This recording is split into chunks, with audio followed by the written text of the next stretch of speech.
back to what I was saying. Texas, Colorado, Arizona, Portland, up north.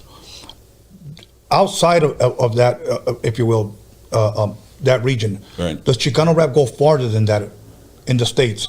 Or is it predominantly there? Because I have have seen a lot of rappers that tell me they pretty much do the Texas, they do the Portland, they do Colorado, New Mexico, Arizona, up north, and come back.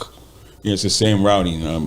Any of the cities that we didn't have a dominant Latin, it was hard to get records going on, and they wouldn't even deal with them. Right. And so I think outside of that, though, when Florida started doing their thing, they didn't use the name Chicano rap. So people tried to label it that way, but they went on ahead with their own different, what's the name, the names for, the artists that they were doing. I forgot what. Urban. Urban Latino. Right. Which is okay, but that was for the guys from overseas, the Brazilians down in South America, right, and so forth. And a lot of labels that were putting out that product, they sold more records outside of the States than they sold, right, here in the States. Clif, I'm doing a Chicano rap documentary, okay? And many of these questions help me, a lot of these answers that I ask help me with the study that I'm doing with Chicano rap.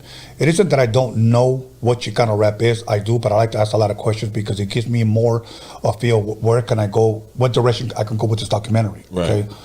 Now, I spoke to a lot of Chicano rappers and they've said, I want to go to Florida. I want to go to New York.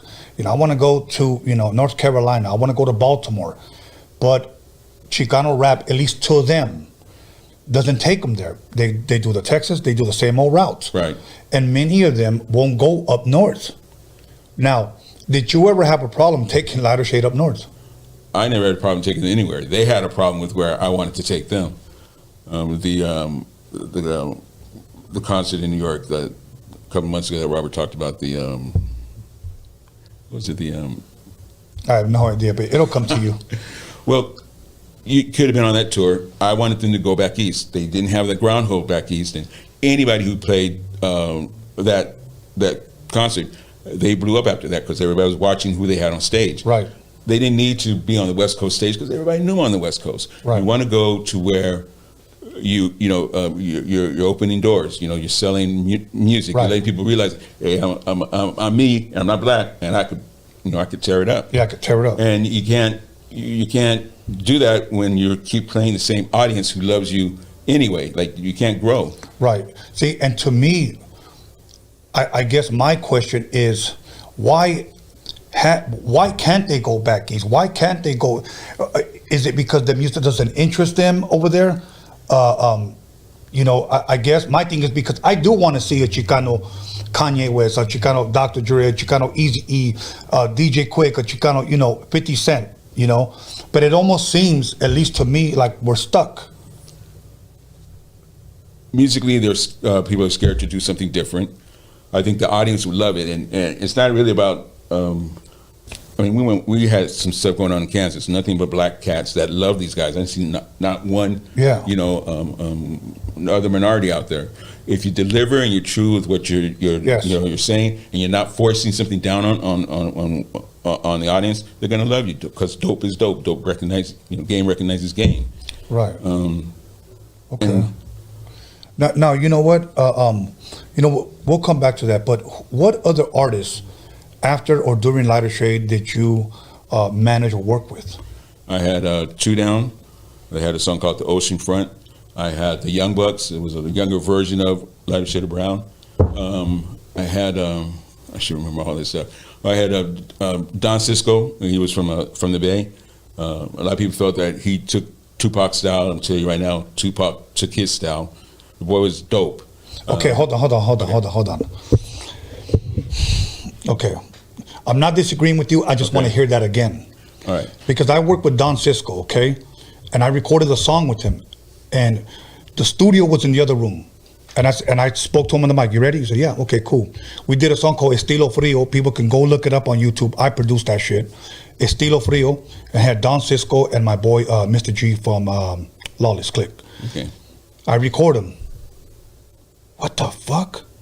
I stopped him and I asked him, hey man, like, are you serious? And he said, yeah, well, what's up? And then I turned around and looked at my boy and I go, this guy sounds just like Tupac. That's exactly what I said. Look up the song Estilo Frio, okay? Don Cisco, my boy G from Lawless. So he finished his verse. The verse is dope. Right. But please elaborate on a little bit on what you just said right now. It wasn't just with Pac. There was a lot of black artists who would see either a white rapper or a Latino rapper doing their thing, and knowing that they weren't, going to go anywhere, they would steal styles. They'd take either their vocal style, they'd take a beat, not even care about it, and go on and have success with it. And with those two things right there, I got tired of people saying, "Oh, he ain't trying to sound like Pac." You listen to Pac when he did with the Digital Underground and some other shit before he had that voice change. That wasn't his style. Pac was a actor. He knew what to do to make shit work. But that's Don Cisco's style all the way. Wow. Okay. So your point is that if you listen to Pac when he was a Digital Underground, then you listen to Pac with Brenda's Got a Baby and his solo albums. Then he comes out and he does that All Eyes on Me album, totally different style. Yep. So you're saying that style was taken from Don Cisco? Yes, I am. Okay. And you know what? I can testify to that, not saying that that's where it came from, but I recorded him. And I'm like, wait, you're doing Pac. And he never told me, Pac took that, but here's what he did say. That's my style, homie. That's me. I wasn't going to argue with them. Right. Okay, let's do it.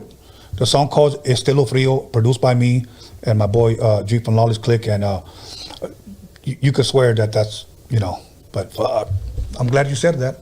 You got to give him his flowers, Definitely. So Don Cisco and who else? I had a group called Street Mentality. It was a Little V, rest in peace. It was featured Slow Paint and this kid named Big Bandit. And Big Bandit to me he was a great producer, but his sound, he wasn't trying to sound like all the other rappers out there. So they would hate on him, for trying to just being a Mexican. The blacks wouldn't give him time of day because they thought he's out of his lane, But the kid wasn't. All he wanted to do was just rap and be, and go about his career. And so you got to have the strength to not be scared, to get out there and make it happen.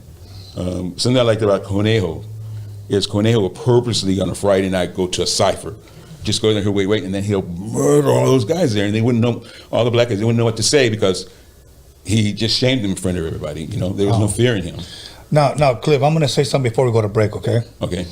It took a lot of balls for you to say that a lot of black artists would take styles from Mexicans and from whites, thinking that they will never ever blow up, so I'm going to take shit and just use it. So, am I misquoting you? No, that's correct. And I can say that because I was on both sides, and I seen what, even traveling around the world, I see what other, artists or other rappers can do, and then they're not really, they don't have that team to really make it happen. So this other person just takes it and runs with it, and